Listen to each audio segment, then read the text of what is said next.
Hola, hola, querida linda gente, otra vez aquí de vuelta, esta vez con la clase número 2 en nuestra sesión de introducción a la astronomía. He estado perdido en el espacio y en el tiempo, un poco enfermo, atareado, pero ya de vuelta para poder retomar nuestras clases y así tener semanalmente las lecciones de nuestro taller. La clase de hoy es fascinante. La verdad es que me ha tomado un buen tiempo armarla con todas las ideas que quería contarles. Así que hoy día vamos a hablar de rock, de arcoíris, de mucha química, de bombas atómicas, de movimientos femeninos. Así que curiosamente la astronomía ha cambiado la forma de entender nuestra vida, así que esta clase a mí particularmente me ha gustado mucho prepararla, así que ya saben, siéntense, pónganse cómodos, vayan a prepararse algo rico, pueden ponerle pausa porque vamos a estar más o menos unos 45 minutos en esta clase para burlar la mente con todos estos datos que les voy a dar. Así que si ya están listos, lápiz y papel, vamos a empezar. La clase de hoy es una clase que la hemos llamado ¿De qué están hechas las estrellas? ¿Qué son las estrellas? ¿A qué distancia están las estrellas? Haciendo una recapitulación de nuestra clase anterior, habíamos visto las constelaciones, cómo se formaban, cómo los griegos y los romanos les dieron nombres, cómo al juntar estos puntitos en el espacio tenían sentido. Y hemos visto ahí algunas aplicaciones como por ejemplo SkyMap para que desde tu teléfono tú puedas ahora entrar y ver por las noches las constelaciones que están encima de nosotros. Así que la pregunta consecuente sería, ok, ¿y qué son las estrellas? ¿Qué son esos puntitos brillantes allá arriba? Por lo tanto, de eso vamos a conversar hoy día. Ya lo sabes, mi perfil de Instagram, Bitumano, voy subiendo contenido cortito en mis historias con cosas que van sucediendo, así que ahí también puedes ver cosas al día de lo que está sucediendo en el mundo de la astronomía y usamos el hashtag Mira el Cielo para compartir este contenido y formar nuestra comunidad de fanáticos de la astronomía. Así que la clase de hoy viene a responder estas preguntas. Parecería fácil decir qué son las estrellas porque siempre las ves. Es obvio, las ves allá arriba y dices, sí, son estrellas, pero ¿y de qué están hechas? ¿Cómo sabes que están ahí y qué contienen por dentro? Por lo tanto, esta es una clase fascinante donde probablemente vas a recordar o te voy a hacer recordar muchas cosas que viste en el colegio y te hiciste la pregunta que todos nos hicimos alguna vez. ¿Y esto para qué me iba a servir en la vida? Hoy ha llegado ese momento. Así que empecemos esta aventura echando mano de la historia de uno de los hombres más importantes en el mundo de la física, de la matemática, por supuesto de la astronomía. Es el señor Isaac Newton, Sir Isaac Newton, que vivió en Inglaterra entre 1642 y 1727. No los vamos a detener a analizar los grandes descubrimientos que él desarrolla, solo vamos a hablar de uno en particular y que probablemente tú lo has visto muchas veces y te encanta, incluso le has sacado fotos. Isaac Newton descubre algo muy simple en la luz. Él descubre que la luz está compuesta por 7 colores, que si bien tú sales a la calle, a tu jardín y miras el cielo, tú ves la luz del sol. Pero si llueve, si estás regando, tú vas a ver cómo esa luz se descompone en colores. Esto para hoy, el hecho de ver un arco iris es muy lindo, tiene esa connotación de los colores, ¿no? Que no los vemos todos los días de esa manera, pero Newton descubre algo fascinante. Él toma un prisma y él dice, la luz se descompone en estos 7 colores. Y él prueba este experimento una y otra vez y dice, sí, se descompone a través del paso del prisma. Él hace un ejercicio opuesto. Yo me acuerdo porque en el colegio me tocó hacer este ejercicio. En esta imagen, aquí hay un pequeño ejemplo. Él en un cuarto oscuro deja pasar un haz de luz y se descompone en ciertos colores, fácil, pero él hace lo opuesto.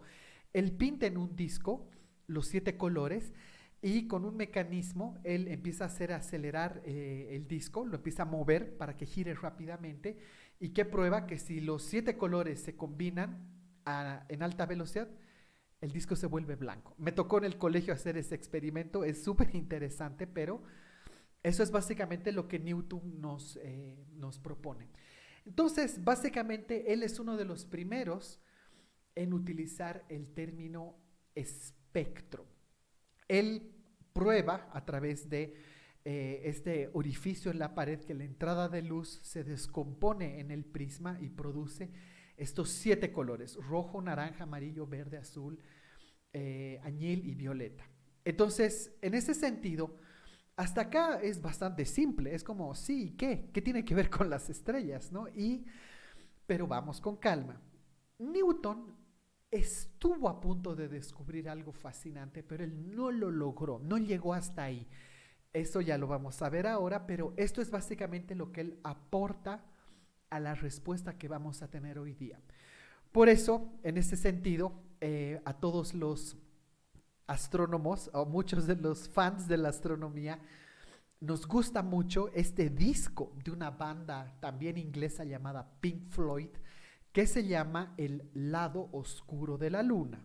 Entonces, luz, prisma, colores, el lado oscuro de la luna, porque la luna en realidad refleja la luz del sol y una cosa lleva a la otra. Entonces nos gusta mucho el concepto, el sonido de la banda, así que ahí mi primera recomendación para la clase de hoy: si no conocían este disco, vayan a buscarlo en Spotify o en YouTube y play para entender lo que les quiero decir. Así que este ha sido durante mucho tiempo el disco uno de los discos más vendidos en la historia de la música, ¿no? Así que ahí mi recomendación de cómo también la astronomía nos conecta mucho con la música. Así que vamos avanzando y les quiero presentar ahora a otro señor que vivió en el imperio austrohúngaro llamado Joseph von Fraunhofer entre el 1787 y 1826. En ese sentido, él fue un niño con una estrella increíble. Él quedó huérfano a sus 11 años y fue, digamos, adoptado por una especie de maestro para que lo ayude a formar vidrio, lentes, espejos en una maestranza. Entonces él calentaba en alta temperatura el material para hacer estos vidrios o espejos y él se volvió experto en eso. Un día este lugar se cae, se derrumba y él sobrevive y es rescatado nada más ni nada menos que por el futuro emperador del imperio, por el príncipe, y de pronto pasa de ser un total desconocido a ser el fabricante de lentes y el que está a cargo de la óptica del imperio. Entonces él empieza a fabricar mejores prismas que los que tenía Newton. Y un día él hace exactamente lo mismo que hizo Newton. Él pasa el prisma por una luz y la luz, ya sabemos, se descompone en los 7 colores. Pero cuando él ve esto, como el prisma de Fraunhofer era perfecto, él invita a mucha gente a decirles: a ver, quiero que vean esto. Esta es una recreación del ejercicio que él hacía. Y él decía: a ver, acompáñenme a ver esto. Porque él descubre probablemente uno de los descubrimientos más importantes hasta hoy. Abre incluso un campo en la astronomía que tiene que ver con lo siguiente.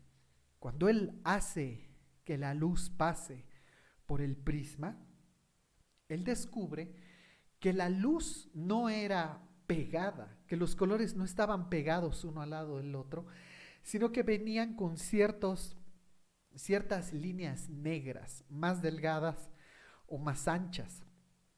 Al día de hoy, esto se llama las líneas de Fraunhofer y esto da cabida a un campo que se llama la espectrografía. Entonces, cuando empezamos a leer esto, dijimos, hey, ¿y qué son estas líneas? ¿Qué es esto que estaba viendo Fraunhofer? Para hacerlo simple, es exactamente igual a la huella digital que tú tienes en tu dedo. La huella digital que tienes en tu carnet o en tu pasaporte o en cualquier lugar biométrico donde has dejado tu huella, acredita que tú eres tú. Estas líneas acreditan o son la huella digital o son el registro biométrico, son la prueba del origen, de dónde viene esta luz. Entonces, esta huella es la luz del sol. Entonces los astrónomos empezaron a decir, oye, qué interesante. ¿Qué pasa si hago lo mismo apuntando a otras estrellas? Problema.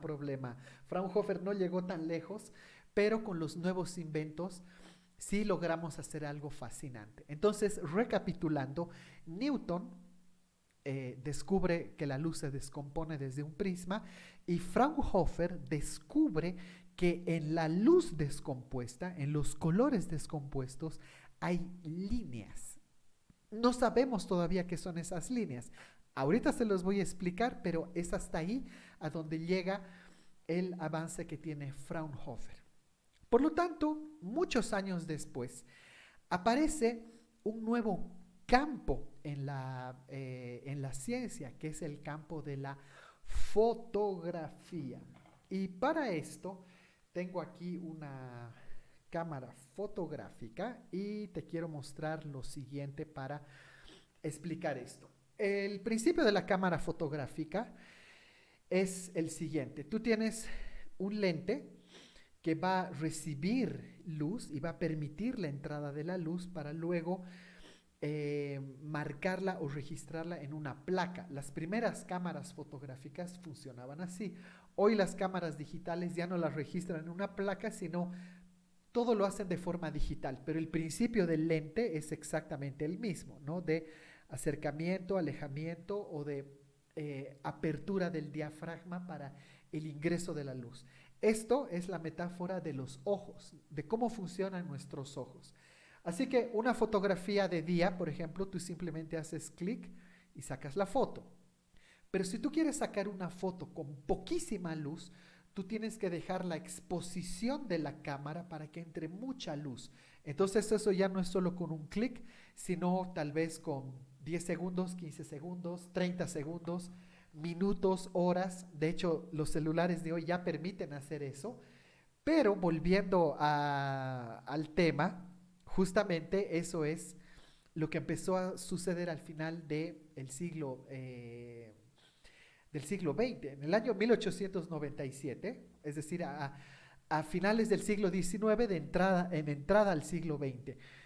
Fíjense, esta era la fotografía de una nebulosa obtenida el 3 de julio de 1897. ¿Cómo hacían esto? Ponían una placa en la cámara fotográfica o en el daguerrotipo o en el sistema de obtención de imagen y abrían el lente durante mucho tiempo, probablemente toda la noche, probablemente durante varias noches para obtener esta imagen. Entonces, en ese sentido, alguien dijo, oye, ¿se acuerdan de las líneas de Fraunhofer? Sí. ¿Y qué tal si hacemos lo mismo, pero apuntando a las estrellas? Si sabemos que este es el Sol, ¿qué pasa si aplicamos el mismo principio de las líneas de Fraunhofer y empezamos a catalogar las estrellas? Las empezamos a poner en una guía para decir la estrella 1, la 2, la 3 y empezamos a ordenarnos, a tener una especie de manual en el cual regirnos. Entonces, en ese sentido, ya en el siglo XX, ¿no?, aparece un fenómeno súper interesante y esto préstele mucha atención. Uno de los grandes observatorios que hubo en la época fue el observatorio de Harvard en Estados Unidos y un astrónomo llamado Edward Pickering dijo, ¿cómo puedo sacar las placas fotográficas de las estrellas y empezar a catalogarlas? Hoy ya tienes computadoras, pero en esa época ese trabajo era a mano. Entonces él empezó a contratar a mujeres increíblemente talentosas en matemática, en física y por supuesto en astronomía para hacer este trabajo. Atentos con esto. Piensen que era una época en que las mujeres no trabajaban, no se les permitía trabajar, no había esa amplitud de mente para incorporarlas en el campo laboral. Por lo tanto, en vez de decir mi equipo de trabajo conformada por la doctora, ¿no? En realidad la gente le decía las computadoras de Harvard. Así que ahí viene una lección interesante de cuánto hemos cambiado y cuánto todavía nos queda por recorrer en el tema de oportunidades a las mujeres en el mundo científico. En ese sentido, ¿qué fue lo que ellas hicieron? Este trabajo catalogó más de 250,000 estrellas. ¿Exactamente haciendo qué? Le sacaban una foto, ¿ya? Pero no así, sino con la placa, con el observatorio apuntando a la estrella. Y básicamente lo que ellas hacían era leer las líneas de Fraunhofer. Entonces, cada línea de Fraunhofer, fíjense cómo va variando en el tipo de estrella, ¿no?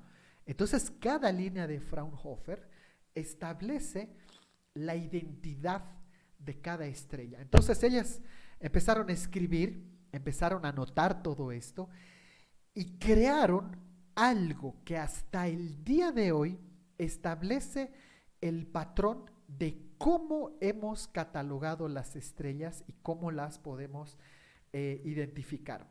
Por lo tanto, si ustedes salen en la noche y usan SkyMap y dicen, esa estrella es Antares, por ejemplo, ustedes entran, por ejemplo, a Wikipedia y buscan Antares. Antares te va a decir, es una estrella de clasificación estelar M1.5. Y tú dices, ¿qué es eso? ¿Qué significa eso?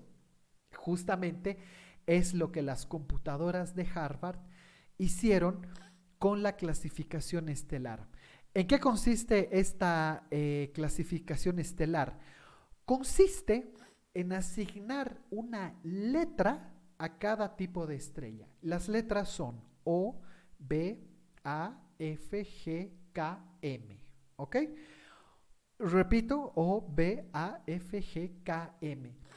¿Y qué tiene que ver cada letra? Tiene que ver con el color que tiene dentro de las líneas de Fraunhofer, ¿ya?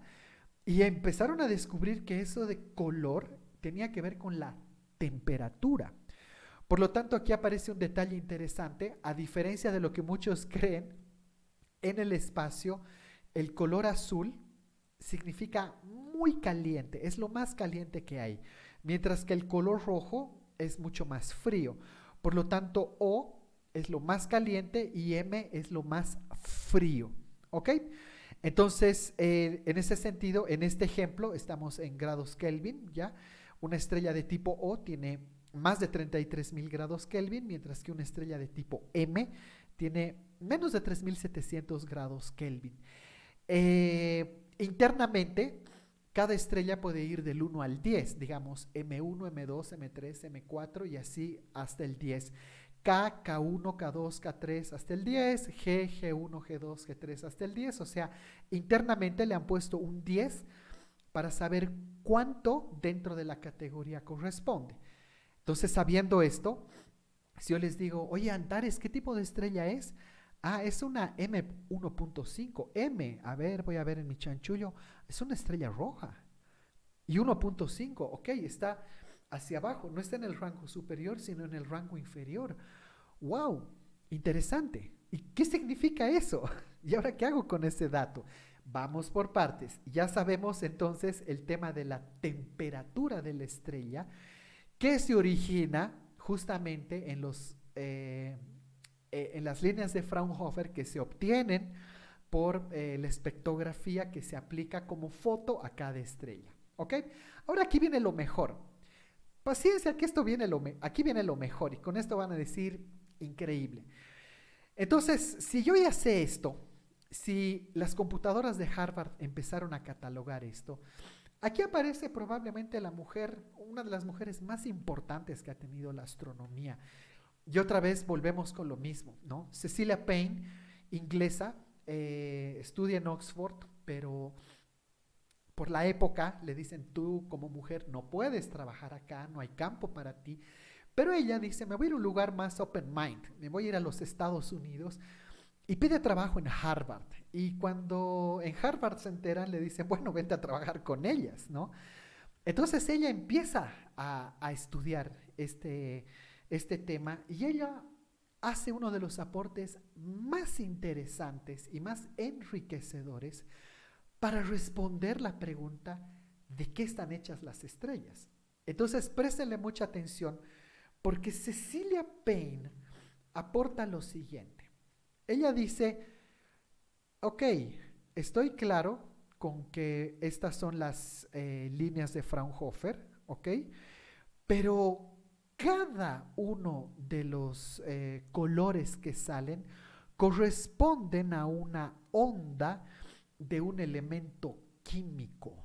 Y todos, ¿cómo que? Sí. Azul, por ejemplo, corresponde a nitrógeno, carbono, helio, oxígeno. Azul, blanco, azulado es helio, hidrógeno. Blanco, helio, hidrógeno.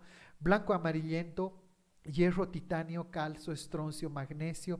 Y así sucesivamente, ella empieza a determinar la fuente química de cada una de estas líneas. Entonces, ¿eso qué permite responder de qué están hechas las estrellas? Porque la onda de cada uno de estos elementos químicos está asociada justamente al color. Entonces, si ustedes entran hoy y leen las líneas de Fraunhofer en Wikipedia o en cualquier documento, no solamente te va a decir, es un espectro de color, sino te va a decir, hay una correlación entre color y elemento, ¿no? Entre oxígeno, hierro, magnesio, hidrógeno, etcétera, etcétera.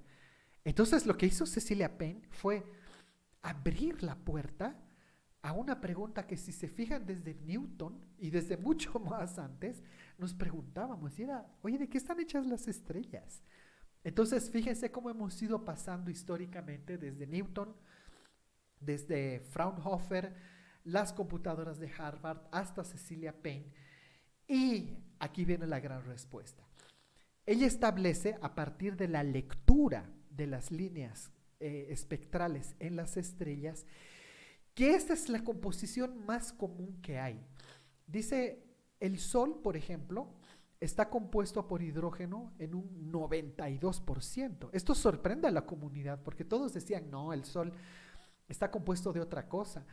De helio, 7.8%, y miren, otros elementos como oxígeno, carbono, nitrógeno, neón, pero en mucha menor proporción. Por lo tanto, esto da pie para lo siguiente. El elemento más común en el universo es el hidrógeno, porque el hidrógeno está dentro del núcleo de las estrellas en una reacción donde se consume el hidrógeno y luego se vuelve helio. Entonces, mientras más hidrógeno existe, más caliente la estrella, y mientras más helio existe, más fría la estrella. Y eso es lo que vamos a ver ahora. Pero miren, ¿qué les parece cómo hemos llegado hasta acá? A mí personalmente me ha encantado preparar esto porque de pronto no es como, aquí está la respuesta, sino es concatenar la idea de una u otra persona. Entonces, este es el espíritu de la comunidad científica que durante siglos siempre está aportando las ideas de los otros para poder construir conocimiento nuevo. Así que, respondiendo a la pregunta de qué están hechas las estrellas, están basadas en hidrógeno. Y algo que ya vamos a ver más adelante, no en esta clase, pero más adelante, hay una frase muy popular que dice, tú estás hecho de polvo de estrellas, por lo tanto el calcio de tus huesos, el hierro de tu sangre, probablemente se ha originado acá. Esto ya lo vamos a ver más adelante, pero aquí tenemos la respuesta. Ahora, en este sentido, quiero que nos concentremos en un detalle muy importante para entender lo siguiente. Una estrella está conformada por varias partes y yo me quiero quedar con una en particular para hacer este análisis, con el núcleo de una estrella, ¿ok? Cuando muchos me dicen, la estrella es fuego, porque es caliente, es como el fuego, bota fuego. Yo digo, no. En realidad el fuego es un evento que si ustedes lo prueban en su casa, prenden una vela, le ponen un vaso encima, el fuego se consume porque en realidad está consumiendo oxígeno. En ese sentido, la metáfora para hablar de una estrella en realidad es una bomba atómica. Vamos a hablar de eso. ¿Qué está sucediendo al interior de una estrella? Está sucediendo una reacción nuclear, donde las partículas atómicas del hidrógeno, al chocar entre sí, están liberando energía. Y esta liberación de energía es la que produce ese calor y todas las ondas que emiten las estrellas. Por lo tanto, como residuo de esa generación de combustible, queda el helio como un residuo. ¿Ok? Entonces, en ese sentido, aquí viene un detalle. Nuestro Sol está a 5000 grados en la superficie, pero el núcleo del Sol está por encima de los 15 millones de grados. Por lo tanto, esta reacción nuclear es increíblemente caliente. Así que eso es lo que está sucediendo al interior de las estrellas. Hay una reacción nuclear donde las partículas atómicas de hidrógeno están liberando energía y como residuo está quedando helio, un elemento más pesado. ¿Ok? Aquí en la Tierra, ¿cómo podemos comparar eso? Se los voy a mostrar. Podemos compararlo.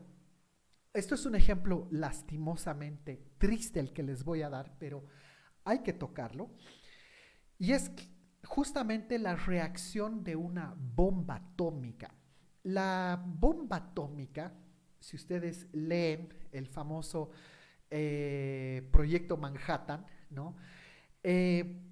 Descubren que las propiedades del plutonio, al ser bombardeado con cierto tipo de elemento, crea una explosión de energía espectacular. Por lo tanto, esto es en pequeño lo que sucede en el interior de una estrella. Ustedes saben que cuando han hecho pruebas con bombas atómicas y lastimosamente las que se han lanzado en Japón sobre Hiroshima y Nagasaki, el hongo o la temperatura que se ha producido acá era de 15 millones de grados. Por lo tanto, esta bomba atómica o estas bombas atómicas son un reflejo en pequeñito de una fracción de segundo de lo que está sucediendo en el interior de una estrella. Entonces, imagínense, hemos podido crear algo que llega a 15 millones de grados a partir de una reacción nuclear. Por eso es que es un tema tan controvertido hoy. Nunca más se han vuelto a experimentar con bombas atómicas. Sin embargo, esto ha abierto la exploración para otro tipo de tecnología. Hoy la energía nuclear o la energía atómica se utiliza para la producción de electricidad, por ejemplo, y también para dispositivos médicos. Por ejemplo, algún tipo de escáner, tomógrafo avanzado utiliza este tipo de energía. Así que recapitulando, esto es lo que sucede al interior de una estrella. Los átomos de hidrógeno están liberando una gran cantidad de energía que deja como residuo helio.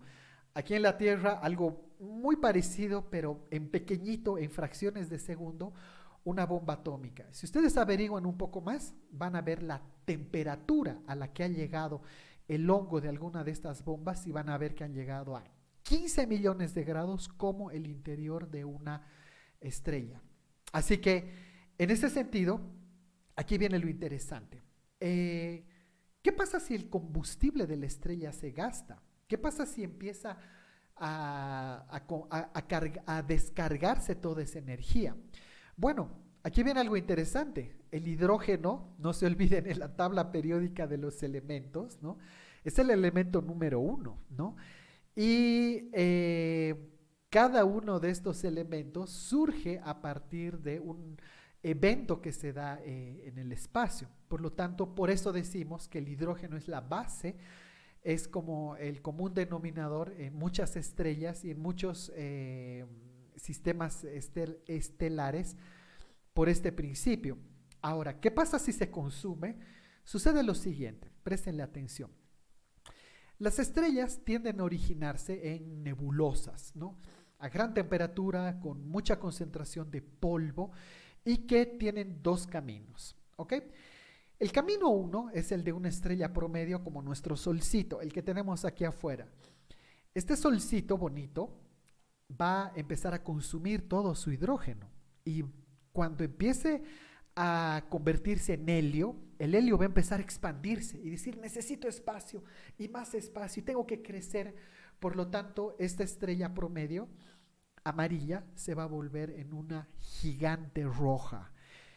¿Qué le va a pasar a nuestro Sol en los próximos 5.000 millones de años? Le va a pasar esto y no quiero estar ahí, tampoco ustedes, pero esta gigante roja va a comerse a Mercurio, va a comerse a Venus, va a comerse por supuesto a la Tierra, a Marte y probablemente va a llegar hasta la órbita de Saturno por el tamaño, está creciendo.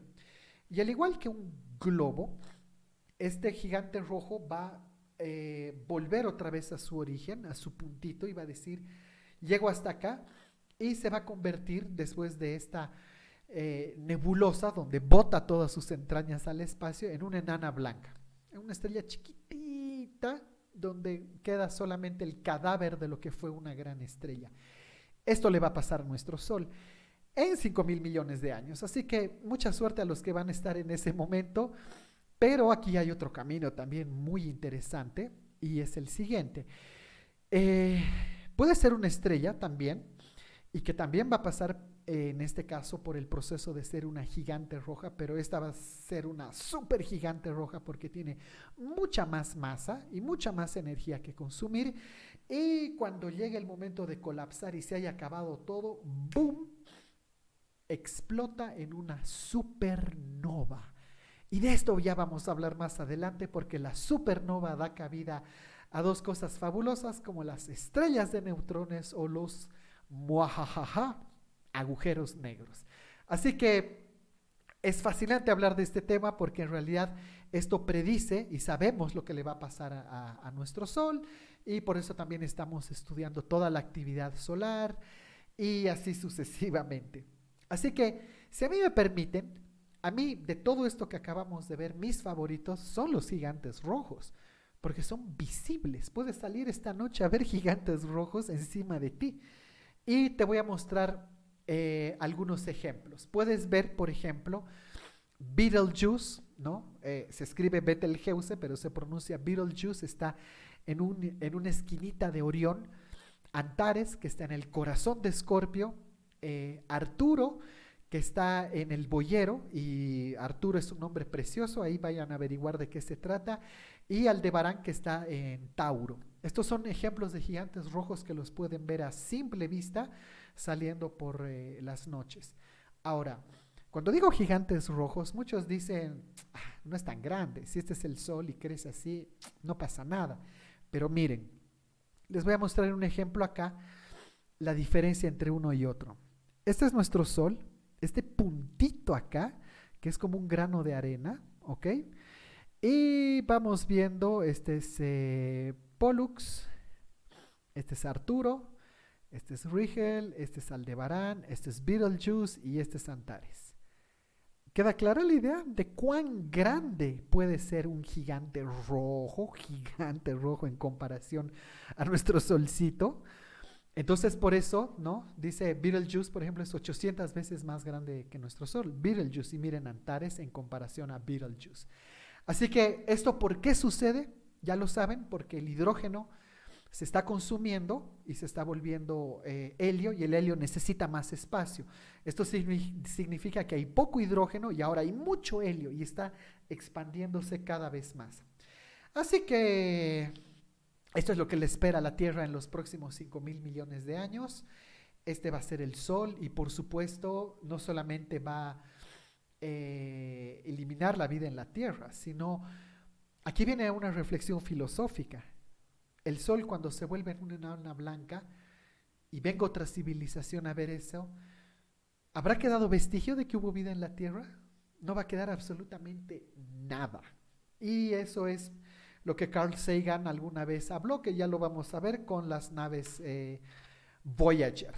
Así que, si hemos respondido a la primera pregunta de qué están hechas las estrellas y cuál es el ciclo de vida que tiene cada una de ellas a partir de los elementos que la componen, ahora aquí viene la segunda pregunta que a mí también me sobrecoge mucho. Atentos, prestenle atención.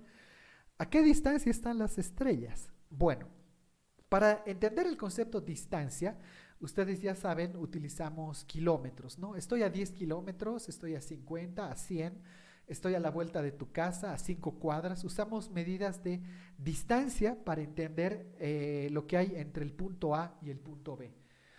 En astronomía, una medida que se utiliza para esto tiene que ver con la combinación de un recurso extra. Y prestenle atención.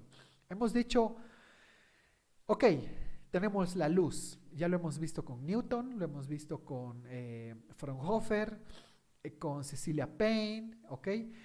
Pero, ¿a qué velocidad va la luz? Esto necesito resolverlo para poder entender lo siguiente. Entonces, en concreto, se ha establecido que la velocidad de la luz es una constante universal por su velocidad en el vacío y es de 299.792 kilómetros por hora.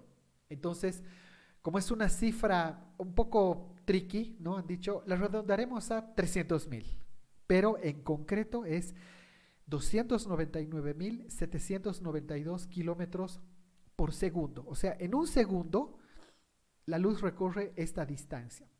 Entonces, acá los científicos han establecido la velocidad de la luz en diferentes medios, en el vacío, en el aire, en el agua, en el vidrio, en el diamante, ¿no? ¿En qué medio está viajando la luz? Por lo tanto, con este principio podemos establecer ahora lo siguiente. Ojo con esto. Hemos calculado que entre la Tierra y el Sol hay 150 millones de kilómetros, que es una medida variable según la órbita de la Tierra, ¿no? Esta elipse que hace la Tierra nos acerca un poco más o nos aleja un poco más, pero esto es la distancia promedio entre la Tierra y el Sol. Entonces, un cálculo rápido. Si la Tierra está a 150 millones de kilómetros y la luz viaja a 300.000 kilómetros por segundo, ¿cuánto tiempo tarda la luz en llegar del Sol a la Tierra? Tarda 8 minutos 20 segundos. Entonces, la luz que estás viendo ahorita, la luz que recibes del Sol, ha tardado 8 minutos con 20 segundos en llegar hasta acá. No es en tiempo real, no es inmediato. Esto no es magia como que aparece de A a B de forma inmediata, sino hay un tiempo que está tomando. En ese sentido, este es un detalle importante porque en astronomía esta distancia entre la Tierra y el Sol se la denomina una unidad astronómica o una UA. Entonces, cuando leas algún documento o algún post en algún grupo en Facebook, por ejemplo, y alguien diga, está a 10 UAs, 50 UAs, 200 UAs, ¿qué es UA? Es una unidad de distancia, pero estableciendo que una UA es la distancia entre la Tierra y el Sol o 150 millones de kilómetros, ¿ok? Así que esa es la introducción, ya para poner en perspectiva qué es una UA y qué es la velocidad de la luz, ¿ya? Entonces ahora aquí viene lo interesante. ¿Cómo calcular la distancia de una estrella? Entonces los científicos se han roto la cabeza y la fórmula o la solución para hacer esto es fascinante. Yo te apuesto que la has visto alguna vez en el colegio cuando estudiabas las famosas funciones trigonométricas o las funciones basadas en triángulos. Entonces ahí te acuerdas del seno, coseno, tangente, el ángulo recto y tú dices, ¿para qué me iba a servir todo esto? Bueno, préstale atención y mira cómo se calcula la distancia a una estrella. Resulta que los astrónomos hacen lo siguiente. Ellos dicen, ¿qué es lo que sabemos? Sabemos que el Sol está acá y sabemos la distancia de la Tierra y queremos calcular la distancia hasta esta estrella. Entonces, ¿qué hacen los astrónomos? Calculan la distancia entre la Tierra y el Sol en junio, por ejemplo, y 6 meses después, cuando la Tierra esté acá, vuelven a calcular la distancia. Entonces, ¿qué obtienen con esto? Obtienen la base de la pirámide. Sé la distancia de aquí a acá, ya la tengo calculada. Es decir, es una UA, es otra UA, ¿ok? Y ahora lo que necesito es saber de la distancia de aquí a acá. Y para esto necesito obtener el ángulo de este arco en P. Quiero saber cuál es el ángulo, porque sabiendo el ángulo voy a poder calcular la distancia. Y ustedes es cuando dicen aquí, oh, he visto esto en el colegio alguna vez. Oye, no es tan difícil. No, no es tan difícil, pero requieres de máquinas de alta precisión para obtener estos datos. Por lo tanto, y además mucha paciencia, o sea, no lo mides ahora. Te tarda 6 meses, ¿no? En obtener la base de tu medición.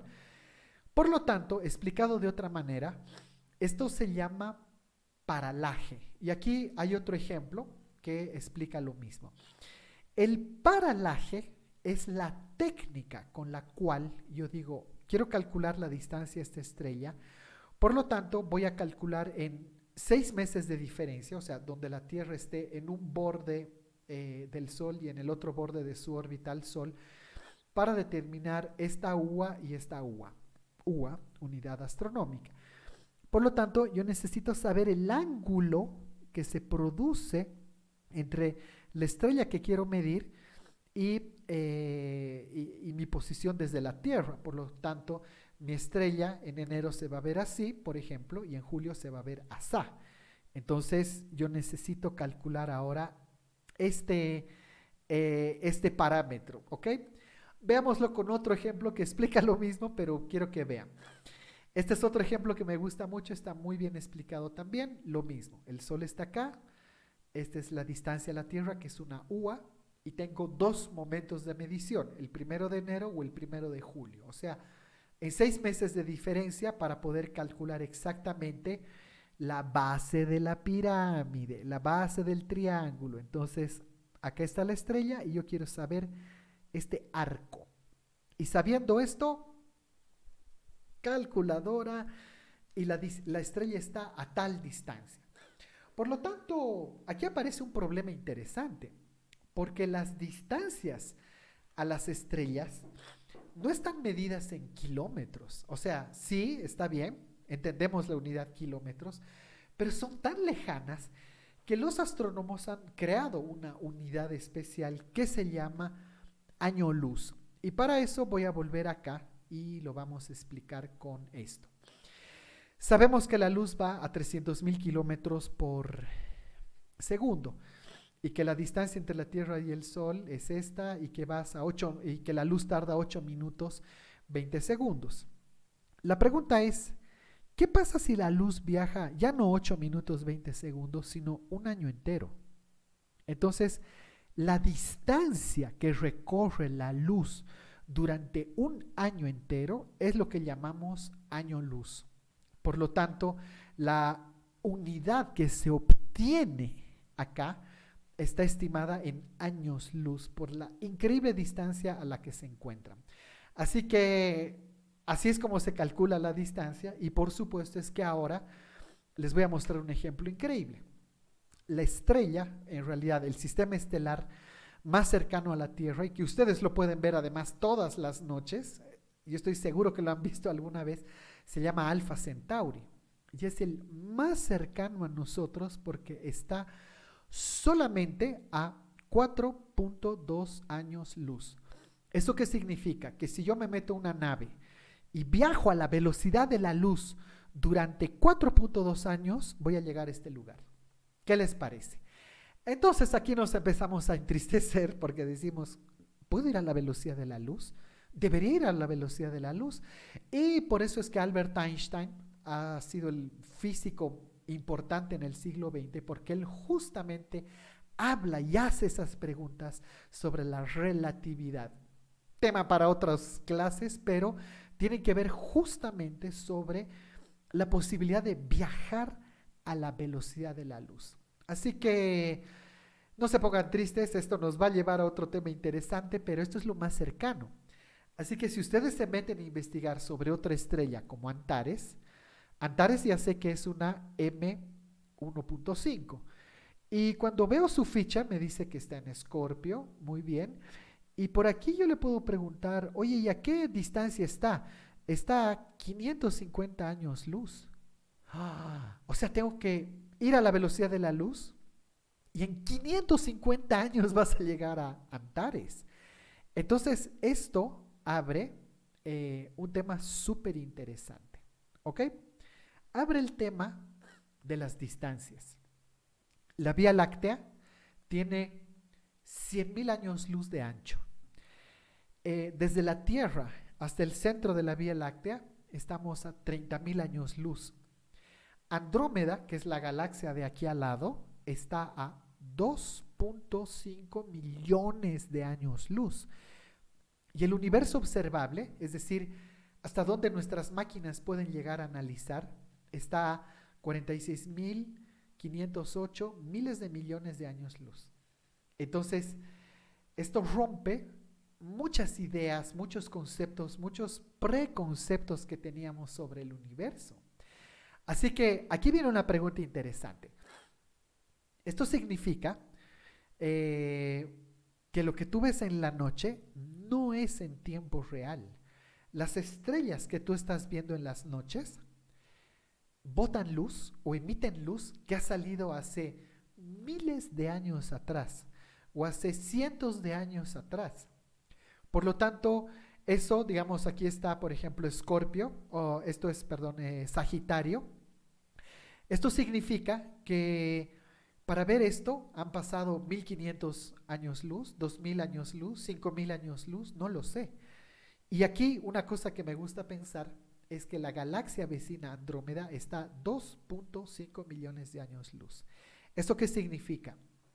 Si tú alcanzas a verla de noche, la luz que tú vas a recibir y que tú ves por tus ojos o por tu cámara es luz que ha salido hace 2.5 millones de años luz.